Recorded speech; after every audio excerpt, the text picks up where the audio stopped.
ശിവായ.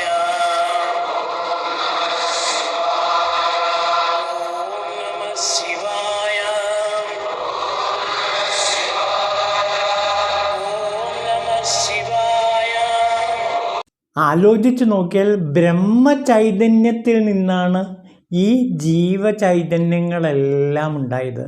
നാം അതിനെ പലതായിട്ട് കരുതുന്നു, പലതായിട്ട് പേര് വിളിച്ച് പലതായ അസ്തിത്വമുള്ളതായിട്ട് നാം അവയ്ക്ക് ഓരോരോ രൂപകൽപ്പന ചെയ്യുന്നു.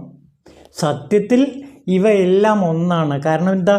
ബ്രഹ്മചൈതന്യത്തിൻ്റെ വിഭിന്ന ഭാവങ്ങളാണ് ഇവിടെ നാം കാണുന്നത്. അവൻ, അവൾ, അത്, ഇത് എന്നൊക്കെ ഓരോരോ വ്യക്തിത്വങ്ങൾ നാം സ്ഥാപിച്ച് ഓരോരോ ജീവജാലങ്ങളെ ഓരോരോ പേരിട്ട് വേറിട്ട് നാം കാണുന്നു.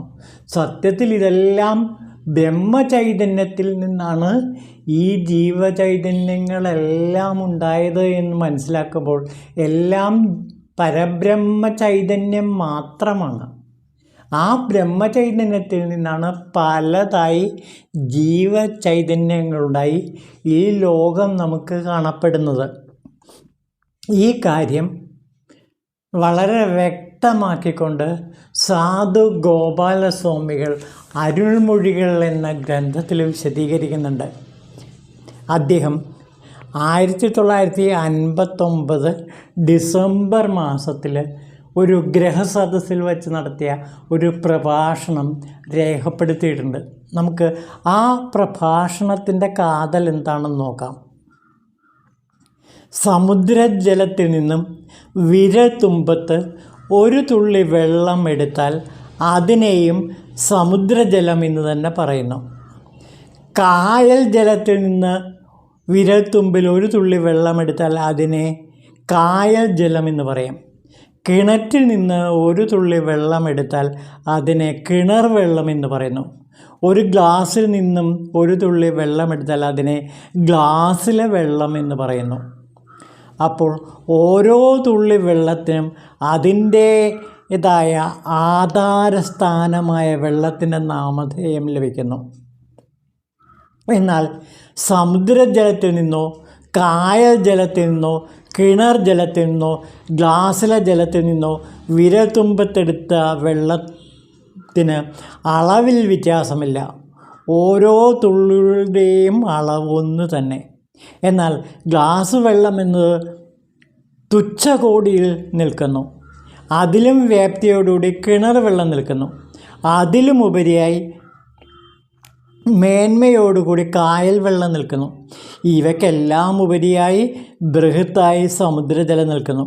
അപ്പോൾ ഉപാധിയുടെ മേന്മയനുസരിച്ച് ആ ഓരോ ബിന്ദുവിനും അതത് നാമധേയം കിട്ടുകയും അതനുസരിച്ചുള്ള വ്യാപ്തിത്വം കിട്ടുകയും ചെയ്യുന്നു.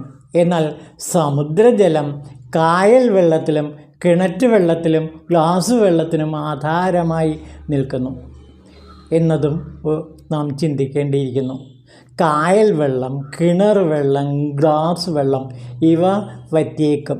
എന്നാൽ സമുദ്രജലം വറ്റുകയില്ല എന്നുള്ളത് ഉത്തമപക്ഷം. അത് ജലനിധിയായി തന്നെ കിടക്കുന്നു.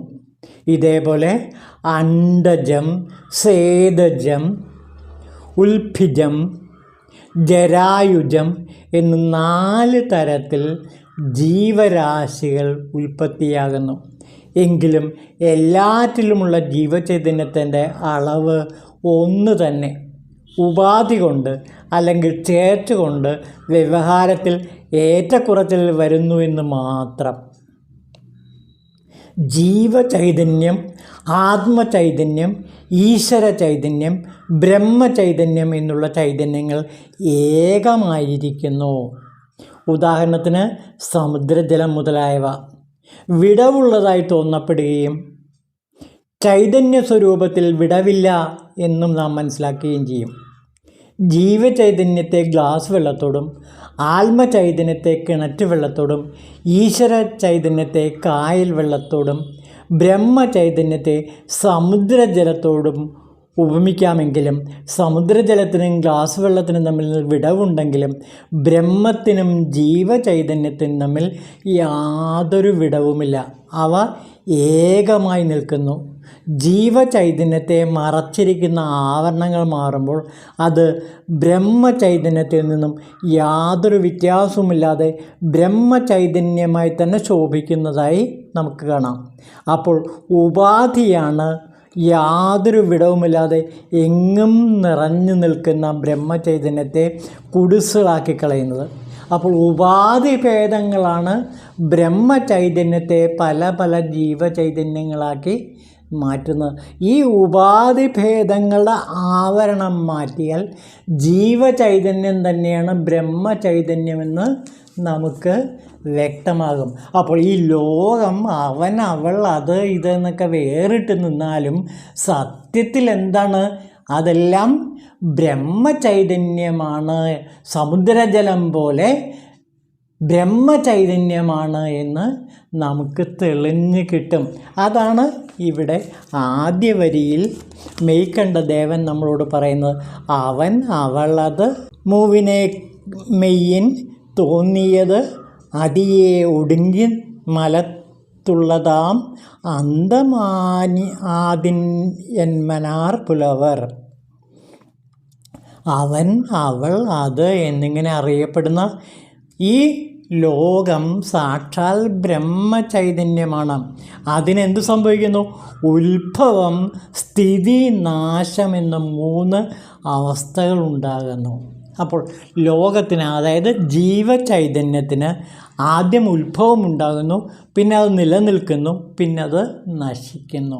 ഈ 3ഉം ജീവചൈതന്യത്തിന് സംഭവിക്കുന്നു. എന്നാൽ ബ്രഹ്മചൈതന്യത്തിന് ഇതൊന്നും മാറ്റമില്ലാതെ നിലകൊള്ളുകയും ചെയ്യുന്നു. അപ്പോൾ ഉത്ഭവം, സ്ഥിതി എന്നീ 3 അവസ്ഥകളുള്ളതാണ് ജീവജാലങ്ങൾക്കെല്ലാം സംഭവിക്കുന്നത്. അത് ശിവൻ്റെ പഞ്ചമുഖങ്ങളും പഞ്ചവൃത്തികളുമായി ബന്ധപ്പെട്ടിരിക്കുന്നു. അതായത് ഉൽപ്പത്തി, സൃഷ്ടി, സംഹാരം, തിരോധനം, പിന്നെ അതേപോലെ അനുഗ്രഹം. അങ്ങനെ 5 വൃത്തികളായിട്ടാണ് ശിവനുള്ളത്, പഞ്ചമുഖങ്ങൾ.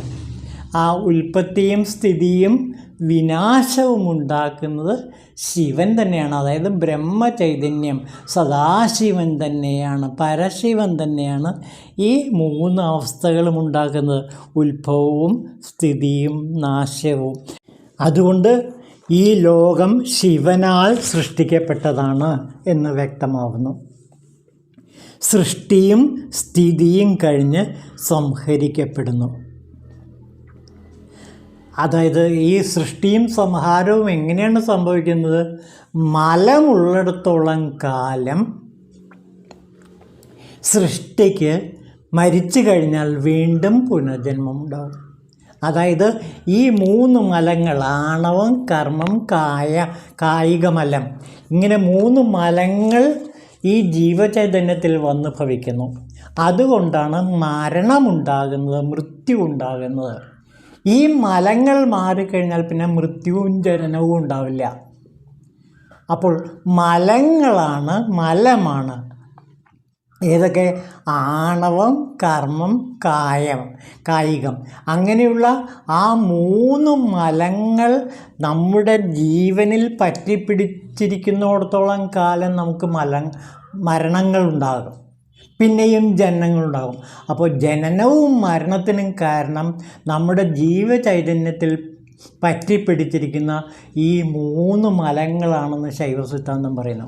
ആണവം, കർമ്മം തുടങ്ങിയ ഈ മലങ്ങൾ പൂർണ്ണമായി എപ്പോഴാണോ നശിക്കുന്നത് അപ്പോൾ പിന്നെ ജനന മരണങ്ങൾ ഉണ്ടാവില്ല.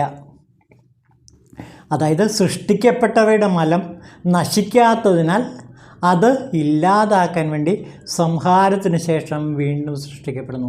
അപ്പോൾ ഈ മലമുള്ളിടത്തോളം കാലം നമുക്ക് ജനിമൃതികളിൽപ്പെട്ട് ഉഴലേണ്ടി വരുന്നു. സംഹാരകാരണനായ ഈശ്വരൻ തന്നെയാണ് സൃഷ്ടിക്കും കാരണം. അപ്പോൾ ശിവൻ തന്നെയാണ് ഈ സൃഷ്ടിയും സംഹാരവും നടത്തുന്നത്. ഈ മലങ്ങൾ മാറ്റാൻ വേണ്ടി ഈ 3 മലങ്ങൾ, ആണവം, കർമാദി മായാമലങ്ങൾ മുഴുവനും മാറിയാൽ മാത്രമേ നമുക്ക് പശുവിന് പതിയിൽ ലയിച്ച് ചേരാൻ കഴിയൂ. അതേവരെ ജനന മരണങ്ങൾ ഉണ്ടായിക്കൊണ്ടിരിക്കും. രസകരമായ ഒരു സംഭവം മെയ്ക്കണ്ഠരുടെ ജീവിതത്തിൽ നാം കാണുന്നുണ്ട്. അതായത് മെയ്ക്കണ്ഠദേവൻ പൊള്ളായി പിള്ളയാർ കോവിൽ എന്ന് പറഞ്ഞൊരു കോവിലിൽ, ഒരു അമ്പലത്തിൽ ശിവജ്ഞാനബോധത്തെ ഉത്ബോധിപ്പിച്ചുകൊണ്ട് ജനങ്ങളെ ശിവബോധത്തിൽ നയിച്ചുകൊണ്ട് അദ്ദേഹം ജീവിക്കുന്ന ഒരു കാലമുണ്ടായിരുന്നു. ചെറുപ്പത്തിൽ ഇദ്ദേഹം അതൊരു ഗണപതി കോവിലാണ്. ആ ഗണപതി കോവിലിൽ ചെന്നിട്ട് ശിവജ്ഞാന ബോധത്തെക്കുറിച്ച് അവിടെ വരുന്ന ജനങ്ങളെയെല്ലാം തന്നെ ഉത്ബോധിപ്പിക്കുമായിരുന്നു. അങ്ങനെ ഈ മെയ്ക്കണ്ഠരുടെ പേരും പ്രശസ്തിയുമെല്ലാം നാടാകെ പരന്നു. ഇദ്ദേഹത്തിൻ്റെ പ്രഭാഷണങ്ങളും ഇദ്ദേഹത്തിൻ്റെ ദർശനവും അനുഭവിക്കാൻ വേണ്ടി ജനങ്ങൾ ഒരുപാട് കൂട്ടമായിട്ട് വന്നുകൊണ്ടിരിക്കുന്നു. അങ്ങനെ വന്നപ്പോൾ സകലാഗമ പണ്ഡിതനായ അവിടുത്തെ ഒരാളുണ്ട്, ശിവാചാര്യർക്ക് ഈ ചെറുപ്പക്കാരനോട്, മെയ്ക്കണ്ഠദേവനോട് അസൂയ തോന്നുകയാണ്. താനാണ് കുലാചാര്യന, സകലാഗമ പണ്ഡിതൻ എന്നാണ് ജനങ്ങൾ അദ്ദേഹത്തിനെ വിളിക്കുന്നത് തന്നെ. അങ്ങനെ എല്ലാ ആഗമങ്ങളും അരച്ച് കലക്കി കൊടുത്തിട്ടുള്ള ഈ ശിവാചാര്യരേക്കാൾ പേരും പ്രശസ്തിയും എല്ലാം തന്നെ മെയ്ക്കണ്ഠദേവന് ലഭിച്ചപ്പോൾ മെയ്ക്കണ്ഠദേവന് ഒരു ആഗ്രഹം തോന്നി. അയാളുടെ ഈഗോ കൊണ്ട് അയാൾ ഈ പിള്ളയാർ കോവിലിൽ ചെന്ന് ഇദ്ദേഹത്തെ, മെയ്ക്കണ്ഠദേവനെ വെല്ലുവിളിക്കുകയാണ്. ഞാൻ ചോദിക്കുന്ന ചോദ്യത്തിന് നീ ഉത്തരം പറയാമോ എന്ന് ചോദിക്കുകയാണ് മെയ്ക്കണ്ഠരോട്. ആദ്യം ചോദിച്ച ചോദ്യം ഇതാണ്: ആണവം എന്ന് വെച്ചാൽ എന്താണ്? നമ്മൾ നേരത്തെ കണ്ടില്ലേ, ഈ ആണവമലം, ഈഗോ, അഹം, അതാണ് ആണവമലത്തിൻ്റെ കേന്ദ്രബിന്ദു. ആണവം എന്താണെന്ന് ചോദിക്കുന്നു ശിവാചാര്യർ മെയ്ക്കണ്ഠദേവനോട്. മെയ്ക്കണ്ഠദേവൻ ഒന്നും മിണ്ടിയില്ല. എന്നിട്ട് തൻ്റെ വലത് കൈയിലെ ചൂണ്ടുവിരൽ ഉയർത്തി ഈ ശിവാചാര്യരുടെ നേർക്ക് നീട്ടുന്നു. അങ്ങനെ തൻ്റെ കൈ ചൂണ്ടുന്നു. ആ ചൂണ്ടുവിരൽ അയാളുടെ നേരെ ചൂണ്ടുന്നു. ഇത്ര മാത്രമേ ചെയ്തുള്ളൂ. ആ ചൂണ്ടുവിരൽ നീട്ടിയപ്പോൾ മനസ്സിലായി, ഞാനാണ് ആണവം എന്ന് ശിവാചാര്യർക്ക് അപ്പോൾ വളരെ വ്യക്തമായി. അതായത് എന്നിലെ അഹമാണ് എന്നെക്കൊണ്ട് ഇത് ചെയ്യിച്ചത്. അത് ആണവമലം കൊണ്ടാണ്. ആണവമലം എന്ന് വെച്ചാൽ അഹമാണ് എന്ന് പറയാതെ പറയുകയാണ് മെയ്ക്കണ്ഠദേവൻ ഈ ചൂണ്ടുവിരൽ അയാളുടെ നേരെ നീട്ടിയതുകൊണ്ട് അർത്ഥമാക്കിയത്. ഇത് മനസ്സിലാക്കാനുള്ള മഹാബുദ്ധി ശിവാചാര്യർക്കുണ്ടായിരുന്നു. അങ്ങനെ ശിവാചാര്യർ, അദ്ദേഹം ഒറ്റയ്ക്കല്ല വന്നിരുന്നു, അദ്ദേഹത്തിൻ്റെ കൂടെ ശിഷ്യന്മാരും ഉണ്ടായിരുന്നു. 49 ശിഷ്യന്മാരും ഉണ്ടായിരുന്നു എന്നാണ് പറയുന്നത്. അങ്ങനെ 49 ശിഷ്യന്മാരും ഇദ്ദേഹവും ഉടനെ തന്നെ ഈ മെയ്ക്കണ്ഠദേവൻ്റെ അടുത്ത് ചെന്നിട്ട് അദ്ദേഹത്തെ ഗുരുവായി വരിക്കുന്നു.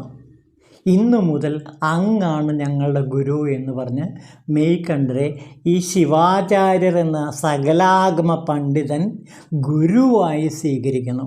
അങ്ങനെ മെയ്ക്കണ്ഠദേവൻ അതോടെ ആ പ്രദേശമാകെ അറിയപ്പെടാൻ തുടങ്ങി. ശിവാഗമ പണ്ഡിതനായ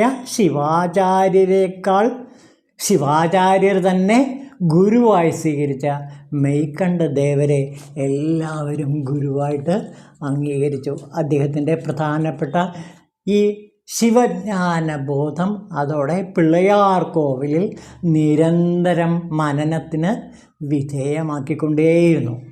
അങ്ങനെ മെയ്ക്കണ്ഠദേവൻ പറയാതെ പറയുകയാണ് ആണവം എന്താണെന്ന് ശിവാചാര്യർക്ക് വ്യക്തമാക്കി കൊടുത്ത അദ്ദേഹത്തിൻ്റെ ജീവിതത്തിലെ ഒരേടാണിത്.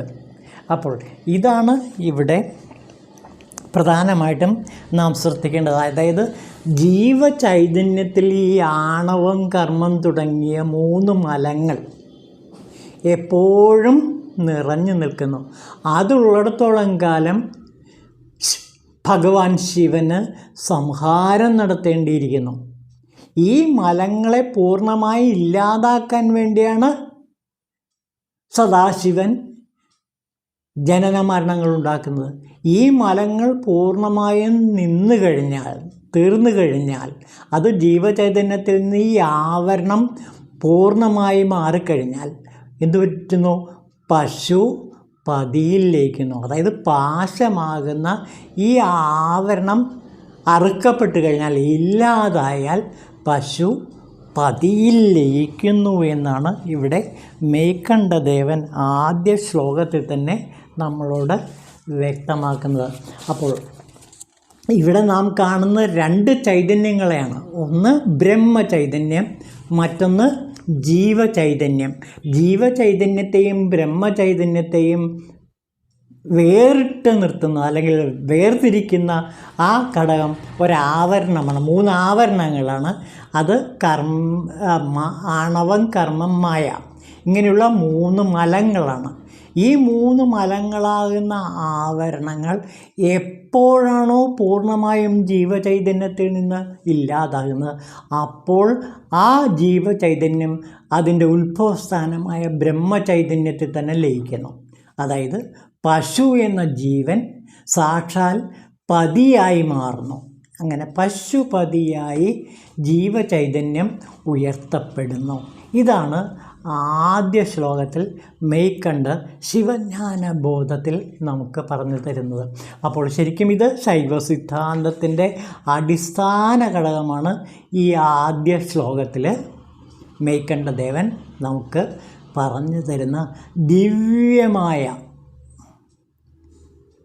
അനുഗ്രഹവിശേഷം. ഈ അനുഗ്രഹവിശേഷം ഉൾക്കൊണ്ട് കഴിഞ്ഞാൽ നമ്മൾ, അതായത് ജീവചൈതന്യം തന്നെയാണ് ബ്രഹ്മചൈതന്യം, ഞാൻ തന്നെയാണ് ശിവൻ, ശിവോഹം എന്ന അവസ്ഥയിലേക്ക് നമുക്ക് എത്തിച്ചേരാൻ പറ്റും. ഈ ദിവ്യമായ അറിവ് പകർന്നു കിട്ടുക എന്നുള്ളത്, അത് അനുഭവപ്പെട്ട് കിട്ടുക എന്നുള്ളത്, അത് നമ്മുടെ ബുദ്ധിയിൽ ഉറയ്ക്കുക എന്നുള്ളത് എല്ലാം തന്നെ ശിവാനുഗ്രഹം കൊണ്ട് നമുക്ക് ലഭിക്കുന്നതാണ്. അപ്പോൾ ശരിക്കും ശിവാനുഗ്രഹമുള്ളവർക്ക് മാത്രമേ ഇതൊക്കെ മനസ്സിലാക്കാൻ കഴിയുള്ളൂ. കോടാനുകോടി മനുഷ്യരുണ്ടെങ്കിലും ഇപ്പോൾ നാം കാണുന്നില്ലേ, കൂടി വന്നാൽ 20 പേര് അല്ലെങ്കിൽ 25 പേർക്ക് മാത്രമേ ഇത് ഉൾക്കൊള്ളാൻ കഴിയുന്നുള്ളൂ. അത്രയേ ഉൾക്കൊള്ളുകയുള്ളൂ. കാരണം ഈ ആണവം, കർമ്മം, മായ തുടങ്ങിയ മലങ്ങൾ കൊണ്ട് നിറഞ്ഞതാണ് നമ്മളെല്ലാം. അത് കൂടുതലുള്ളിടത്തോളം കാലം ഈ ശിവചൈതന്യത്തെ തിരിച്ചറിയാൻ കഴിയില്ല. അത് കുറഞ്ഞു വരും തോറും നാം ഈ ശിവചൈതന്യത്തിൻ്റെ ആ മഹിമയിലേക്ക് എത്തിപ്പെടും. അതുവരെ അതിങ്ങനെ തുടർന്നു കൊണ്ടേയിരിക്കും. ജനന മരണങ്ങളുടെ ആ ചക്രത്തിൽപ്പെട്ട് ഇങ്ങനെ കറങ്ങിക്കൊണ്ടേയിരിക്കും. അപ്പോൾ മലം എപ്പോഴാണോ മാറുക, അതനുസരിച്ച് മാത്രമേ ശിവചൈതന്യത്തിൻ്റെ മഹത്വത്തിലേക്ക് നമുക്ക് അടുക്കാൻ കഴിയുകയുള്ളൂ. അതും ചിലപ്പോൾ എത്ര ജന്മങ്ങൾ വേണ്ടിവരുമെന്നറിയില്ല. പക്ഷേ ഇവിടെ ഈ സിദ്ധ കവികൾ പാടുന്നത് ഈ ജന്മത്തിൽ തന്നെ നമുക്ക് ബ്രഹ്മചൈതന്യത്തിന് ശിവചൈതന്യമായി ലയിക്കാൻ കഴിയും എന്നാണ് സിദ്ധ പരമ്പരകൾ വിശ്വസിക്കുന്നത്. മേൽക്കണ്ഠദേവൻ്റെ ശിവജ്ഞാനബോധത്തിലെ ആദ്യ ശ്ലോകം ഇതാണ്: അവൻ അവളതോ അവനും മൂവിനെ മെയ്യൻ തോറ്റി അതിഥിയെ ഒടുങ്ങി മലത്തുള്ളതാം അന്തം ആദിയന്തന്മാർ പുലവർ. അവൻ, അവൾ, അത് എന്നിങ്ങനെ അറിയപ്പെടുന്ന ഈ ലോകം സത്യത്തിൽ ശിവനാൽ സൃഷ്ടിക്കപ്പെട്ടതാണ്. ഉത്ഭവം, സ്ഥിതി, നാശം എന്നീ 3 അവസ്ഥകളും ജീവജാലങ്ങൾക്കുണ്ടാകുന്നു. അതെല്ലാം നടത്തുന്നത് സാക്ഷാൽ ശിവനാണ്. സൃഷ്ടിയും സ്ഥിതിയും കഴിഞ്ഞ് സംഹരിക്കപ്പെടുന്നതും ശിവൻ തന്നെ. സൃഷ്ടിക്കപ്പെട്ടവയുടെ മലം നശിക്കാത്തതിനാൽ അത് ഇല്ലാതാക്കാൻ വേണ്ടിയിട്ടാണ് സംഹാരത്തിന് ശേഷം വീണ്ടും സൃഷ്ടിക്കപ്പെടുന്നത്. സംഹാരകാരണനായ ഈശ്വരൻ തന്നെയാണ് സൃഷ്ടിക്കും കാരണമായിട്ടുള്ളത്. അപ്പോൾ ശിവൻ്റെ പഞ്ചവൃത്തികൾ സൃഷ്ടി, സ്ഥിതി, സംഹാരം, തിരോധനം, പിന്നെ അനുഗ്രഹം. ഈ 5 കർമ്മങ്ങളാണ് ശിവനിൽ ലയിച്ചിരിക്കുന്നത്. ഈ പഞ്ചമുഖ ശിവനെയാണ് ആദ്യ ശ്ലോകത്തിൽ ഇവിടെ മെയ്കണ്ഠദേവൻ അവതരിപ്പിക്കുന്നത്. ഓം ശിവായ നമഃ.